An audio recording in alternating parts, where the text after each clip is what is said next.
मूग डाळीचे आप्पे खूप जण बनवतात, पण मी आज ज्या पद्धतीने बनवणार आहे त्यामुळे आप्पे अगदी मऊ, हलके आणि सॉफ्ट स्पंजी होतात. सर्वात महत्त्वाचं आपण जराही इनो, सोडा न वापरता बनवणार आहोत. ही सोपी रेसिपी तुम्ही नक्की एकदा करून बघा. चला तर मग आपण लगेच रेसिपीला सुरुवात करूया. सर्वप्रथम इथं मी स्टीलचं एक बाउल घेतलेलं आहे आणि एका वाटीने आपल्याला साहित्य मोजून घ्यायचं आहे. मी एक वाटी इथं मुगाची डाळ घेते आणि त्याच वाटीने एक वाटी तांदूळ घेते. तांदूळ मी राशनचा वापरलेला आहे आणि मुगाची डाळ मी आमची घरगुती डाळ आहे, तर थोडं नॉर्मल आहे तिला. हे स्वच्छ धुवून घ्यायचे. त्याच्यामध्ये एक चमचा आपल्याला मेथी टाकायची आहे आणि 5 ते 7 तास भिजवण्यासाठी ठेवून द्यायचे. तुमच्याकडे वेळ असेल तर तुम्ही अगदी 8 तास देखील भिजवायला ठेवू शकतात. पण मूग डाळ आणि तांदूळ भिजवायला फारसा टाईम लागत नाही. अगदी 2 तासात पण खूप छान भिजतं. मी तर मिनिमम 3.5 तास भिजायला ठेवलेलं आहे. त्यानंतर आपण हे पाण्यामध्येच आता आपल्याला थोडी डाळ करून मिक्सरला मी 3 वेळेस वाटून घेणार आहे. तांदूळ, डाळ आणि मेथीचे दाणे तिघं एक सोबतच आपण भिजवलं होतं, म्हणून एक सोबतच मी मिक्सरला फाईन दळून घेतलेलं आहे. बघू शकतात या पद्धतीने. आणि दळताना आपल्याला पाण्याची गरज पडली तर भिजवलेलं पाण्याचाच वापर करायचा आहे. आपल्याला दुसरं पाण्याचा जराही वापर करायचा नाही आहे. या पद्धतीने मी सर्व फिरवून घेतलेलं आहे. मला 3 बॅचमध्ये दळायला लागलेलं आहे. आता मी मिक्सरच्या भांड्यामध्ये थोडं अर्धा कप पाणी ॲड करून भांडं स्वच्छ धुवून घेतलेलं आहे. जे राहिलेलं होतं ते पण लागून आपण डाळमध्ये ॲड करून घेतलेलं आहे. बघू शकता त्या पद्धतीने. आता आपल्याला अगदी 2 ते 3 मिनिट एकाच दिशेने छान फेटून घ्यायचं आहे. सध्याला खूप पाऊस चालू आहे, वातावरण थंड आहे आणि या पद्धतीने बॅटर फेटलं की याच्यामध्ये हवा भरली जाते आणि लवकर फर्मेंटेशन होतं. मी पूर्ण ओव्हरनाईट फर्मेंटेशनसाठी ठेवलेलं आहे.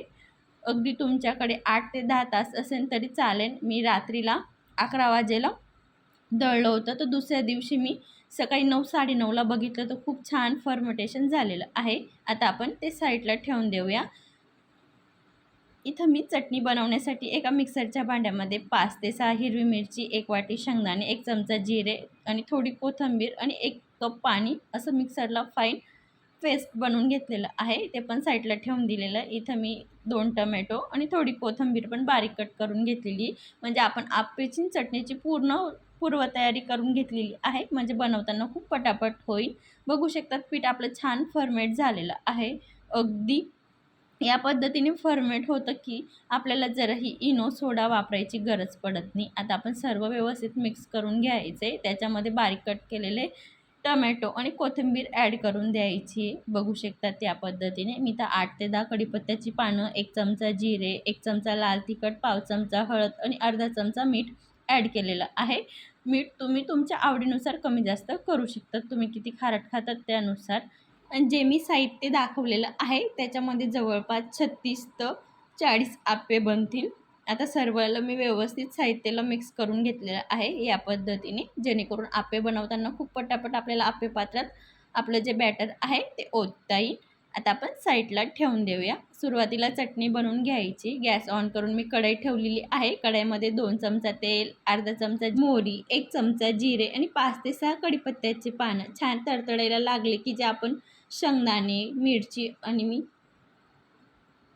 जिरे हे मिक्सरला बारीक केलेलं होतं ते ॲड करून घ्यायचे. तुम्हाला हवं तर तुम्ही लसूण देखील ॲड करू शकता, पण मी स्किप केलेलं आहे. तेलात छान परतून घेतलेलं आहे. नंतर मी ग्लासभर पाणी ॲड केलेलं आहे. नंतर चिमूटभर हळद आणि चवीनुसार नमक.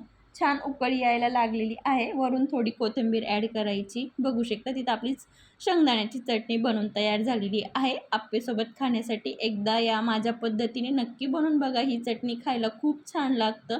अगदी ओलं खोबरं नसेल आणि फक्त या साहित्यात बनवली तरी ही ओल्या खोबऱ्यापेक्षा ही चटणी खूप छान लागते. आता मी आप्पे पात्र गरम करण्यासाठी ठेवलेलं आहे. थोडं करून सर्व भांड्यामध्ये आपल्याला तेल ओतून घ्यायचे. भांडं अगदी नॉर्मल गरम झालं की आपल्याला आता एक करून बॅटर ओतून घ्यायचे. मी 1 चमचा बॅटरमध्ये 2 आप्पे बनतील या बॅटर ओतून घेते. वरती आपल्याला थोडं खाली ठेवायचे. छान पद्धतीने फुगतं आणि फुगायला पेज भेटतो त्यासाठी थोडं वरून खाली ठेवायचे. बघू शकतात मी या पद्धतीने सर्व आप्पे पात्रामध्ये असंच बॅटर ओतून घेणार आहे. आता वरून आपल्याला झाकण ठेवून 2 मिनिट अगदी लो टू मिडियम फ्लेमला छान पद्धतीने आप्यांना शिजू द्यायचे. छान पद्धतीने शिजले बघू शकतात. आता आपल्याला पलटी करून घ्यायचे. आप्पे पात्राला मध्ये जास्त हीट लागते, त्यासाठी बॅटर सोडताना पण शेवटीच सोडायचे सेंटरच्या 3 आप्यांना आणि पलटी करताना सुरुवातीला करायचे. खालून करपण्याची शक्यता असते, त्यासाठी सुरुवातीलाच पलटी करून घ्यायचे. बघू शकतात मी या पद्धतीने सर्व आप्पे व्यवस्थित पलटी करून घेणार आहे आणि किती छान कलर आलेला आहे एका साईडने. आता आपल्याला दुसरी साईड पण अशीच भाजून घ्यायची आहे. हे माझं अप्पे पात्र आयरनचं आहे. जर तुमचं नॉनस्टिकचं असेल तर खूप पलटी करायला इझी जाणार आणि खूप कमी तेल लागेल. मी दुसरी साईडला पण नॉर्मल तेल ॲड करून घेतलेलं आहे. थोडं थोडं एकदम एक एक डॉट टाकलेलं आहे सर्व आप्पे पात्रात. मी 2 मिनिट झाकण ठेवून परत स्टीम करून घेतलेलं आहे. बघू शकता तिथं आपले आप्पे छान पद्धतीने बेक झालेले आहेत. एक एक करून काढून घ्यायचे. बघू शकता तिथं आपले मूग डाळचे आप्पे बनवून तयार झालेले आहेत. आप्पे बेक करताना खास गॅसची फ्लेम लो टू मिडियमच्या मध्येच ठेवायची. छान बेक होतात. आजची रेसिपी कशी वाटली कमेंटमध्ये नक्की सांगा. एकदा या पद्धतीने नक्की बनवा आणि अशाच सोप्या रेसिपी पाहण्यासाठी आपल्या चॅनलला सबस्क्राईब करा. अशाच मस्त आणि जबरदस्त रेसिपीसोबत भेटूया. तोपर्यंत काळजी घ्या. धन्यवाद.